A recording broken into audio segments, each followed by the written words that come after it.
I'm Fiona. And I'm James. And we're from Modern Teaching Aids.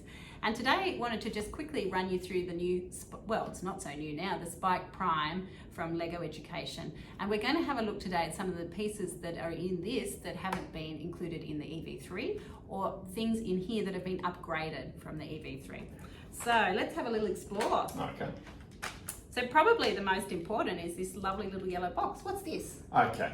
This is the central hub. This is the computer, if you like, that controls the robot. And we use this, oh, there you go, it's even turned on, gives us a little love heart. Now, with this, you've got 6 ports that you can plug in to control motors or sensors. It doesn't matter, you don't have to plug specific motors into specific ports, that sort of thing. You can plug any motor or sensor into any port now, so that's a nice change. Yeah, that's a good one. Now, in addition, you'll also notice there's the rectangular shape, if you like, for it, which makes it much easier to build robots, that sort of stuff. You can get to that building process. And there's a few other bits we'll show you as well that really help to speed that process up. The other thing is this is also a sensor. So inside this is a 6-axis accelerometer, and we can use that to a bit like a gyro, a bit like the gyro sensor in the EV3. However, this isn't subject to gain. They've done a great job building that 6-axis accelerometer so that we can use it to measure your pitch and roll for anyone who's worked with drones, those sort of things. Sounds interesting. All right, what else is in the box? All right, there's these motors as well. Nice looking motor. Okay, yep. So you can see, and this is what I was talking about, how easy it is to build. If you've worked with the EV3, you'll know it's quite tricky to attach the motors to the hub. There you go, 3 pins, and it's connected and ready to go. Nice and easy. Yeah, and that just makes it so much easier. You can see you can put together a little robot really simply without having to think about putting all the different pieces. That sort of rectangular shape makes it really easy. Some good thinking. Good. And the motors have also got the encoders in them, just like the EV3 as well. Right.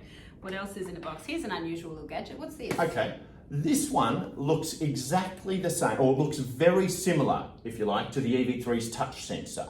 However, in this case, it's spring-loaded and it's a force sensor. So we can tell how much force has been applied from 0 to 10 newtons of force. And so that makes it, you can use it in really different ways. It can be used as a touch sensor, but can also be used as a force sensor. And there's some great experiments for that in the lesson plans as well. And we've got some new wheels. Yep. Okay, so these are the wheels. They're a little bit thinner than the EV3 wheels, allowing for more precise turns, that sort of thing. So as we narrow down those wheels, it's easier to make it a bit more precise in its turning. Great.